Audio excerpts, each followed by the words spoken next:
Okay, so in regards to purchasing your first pair of poles, make sure that when you get your poles that your elbow is, you've got right angle here with your arm, okay?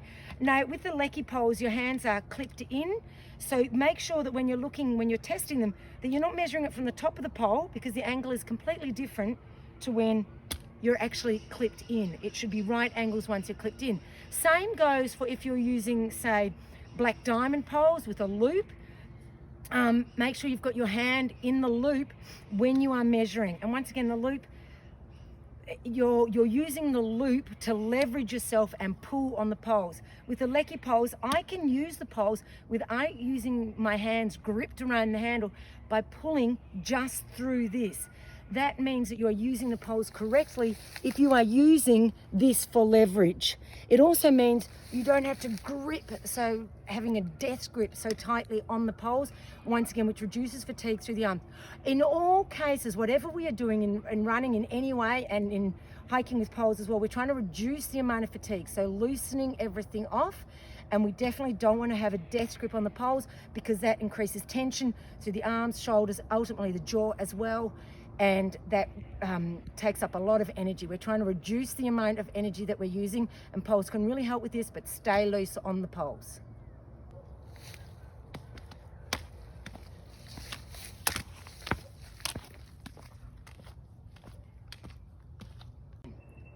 Okay, a lot of people aren't sure how to use their poles when they first start. The main thing is that you are working your arms with your legs. Just like with running, running is opposite arm to leg. It's the same with the poles. You are not bringing the same leg and the same pole forward. This is not a natural motion. It's opposite arm to leg. So as you're walking, and the opposite arm, it's the same with running, opposite arm to leg. And you're just pushing through the pole. Another way of using your poles is what I call double poling.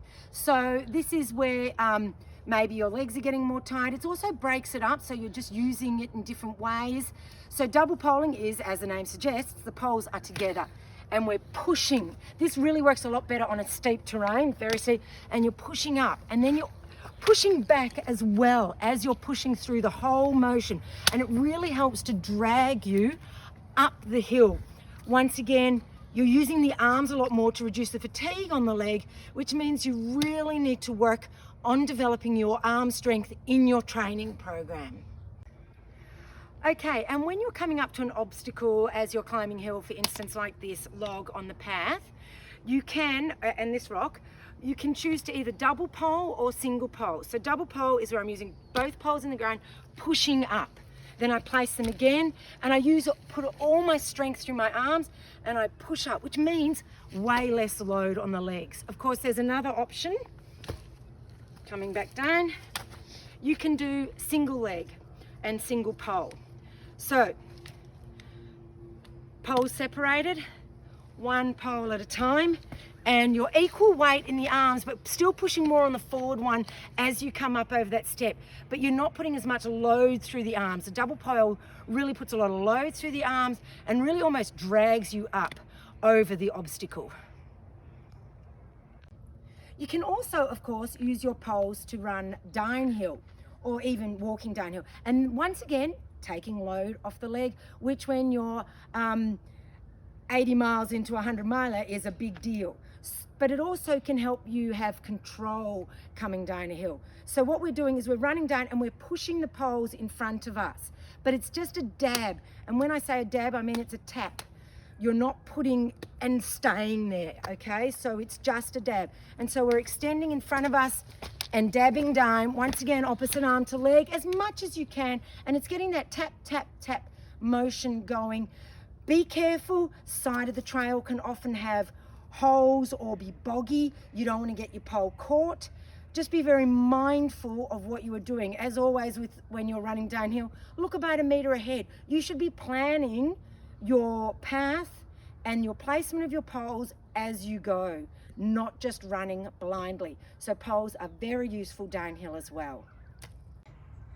I hope you've gotten some tips on using poles when you are climbing or descending in your next trail and ultra race. Of course, if you would love to learn more, because there is a lot still to learn, contact me at Peak Endurance Coaching on my email, isabel@peakendurancecoaching.com.au, and there's a lot more we can learn. Good luck with all of your racing and training.